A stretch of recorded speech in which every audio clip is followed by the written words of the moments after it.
हमारे नेता और नेता विपक्ष आदरणीय राहुल गांधी जी, हमारे राष्ट्रीय अध्यक्ष मल्लिकार्जुन खड़गे जी, प्रियंका गांधी जी और तमाम हमारे सारे नेता लगातार ये बात कहते आ रहे हैं कि भारतीय जनता पार्टी संविधान के ऊपर हमला कर रही है, संविधान को बदलना चाह रही है। इस 2024 के चुनाव में जब उनने सीधा सीधा हमला किया तो दलित समाज ने, पिछड़े वर्ग ने उनको दिखाया कि उनकी मनमानी नहीं चलेगी। और अब वो जब वो देख चुके हैं कि संविधान की क्या ताकत है, संविधान को मानने वाले लोगों की क्या ताकत है, तो वो घुमा करके इस पे हमला कर रहे हैं। संविधान से दिए हुए सुरक्षाओं और प्रावधानों के ऊपर हमला किया जा रहा है।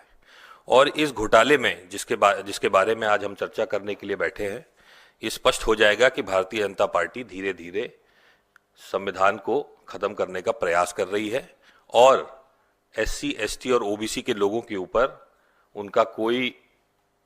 उनके हित के लिए कोई विचार नहीं है, कोई स्कीम नहीं है, बल्कि उनको और गरीब और नौकरियों से वंचित रखना चाहते हैं।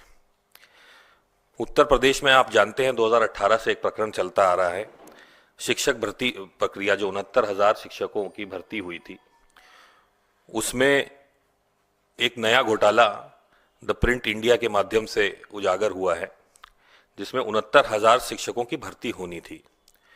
उसके दौरान SC, ST और OBC के 18,500 सीटों में आरक्षित SC, ST और OBC के लोगों को उसमें नौकरी मिलनी थी, लेकिन उसमें से केवल 2,637 पर ही आरक्षण लागू किया गया है और शेष 15,863 जो सीटें बचती हैं उस पे अनारक्षित वर्ग के लोगों को नौकरी दी गई।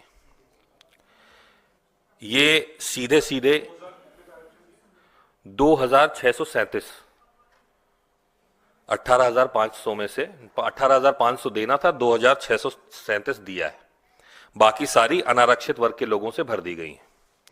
ये सीधे सीधे हमारे भारत के संविधान के दिए गए आरक्षण के ऊपर हमला है और सामाजिक न्याय के विरुद्ध फैसला। ये जो निर्णय लिया गया है बिल्कुल संविधान के, जो हमारे बाबा साहब ने संविधान में आरक्षण का व्यवस्था दी गई थी, सीधे सीधे उसके विरुद्ध आता है और हमारे समाज को और कमजोर करने का प्रयास किया जा रहा है।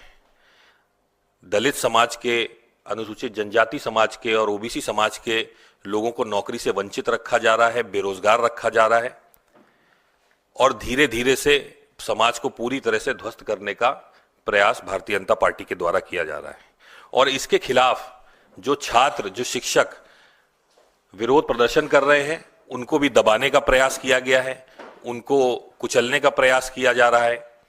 बल्कि सरकार की तो ये मंशा होनी चाहिए कि जो वंचित वर्ग है उसको और ऊपर उठाया जाए, उसको नौकरियों में ज्यादा से ज्यादा हिस्सेदारी मिले, उसको सामाजिक न्याय मिले, जिसकी कल्पना बाबा साहब भीमराव अंबेडकर ने करी थी, राजनीतिक, आर्थिक और सामाजिक न्याय की।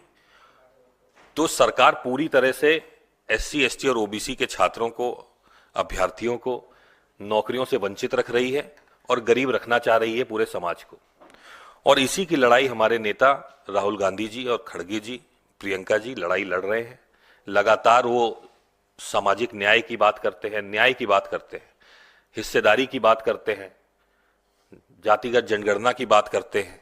तो ये सारी चीजें बताती हैं कि कांग्रेस पार्टी हमेशा से वंचित वर्ग के साथ खड़ी है और आगे भी खड़ी रहेगी।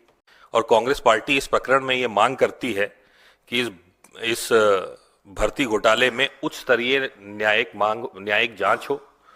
आरक्षित वर्गों के जो 18,500 जो सीटें खाली हैं, उन सब पे योग्य उम्मीदवारों का चयन किया जाए, दलित समाज से, जनजाति समाज से और OBC समाज से। और इस अन्याय के खिलाफ जो आवाज उठा रहे अभ्यर्थी हैं, उनको भी न्याय मिले, उन पे हो रहे जो अत्याचार और दमन जो उनके ऊपर हो रहा है, उस पर रोक लगे। और कांग्रेस पार्टी इस सामाजिक न्याय और संवैधानिक अधिकारों की रक्षा के लिए हर संभव प्रयास करेगी और इस घोटाले में जो लाखों युवाओं की जिस सपनों पे जिस तरह से प्रहार हो रहा है, जिस तरह से उनके सपनों को तोड़ा जा रहा है, सालों साल उतनी मेहनत वो करके नौकरी पाने का प्रयास करते हैं, और आजकल के माहौल में जब नौकरियां वैसे ही नहीं है, बेरोजगारी बढ़ती जा रही है, ऐसे में 2018 से और आज तक ये हवा में लटके हुए हैं, इनको रोजगार नहीं मिल रहा है। इनको जल्द से जल्द न्याय मिले, रोजगार मिले। धन्यवाद।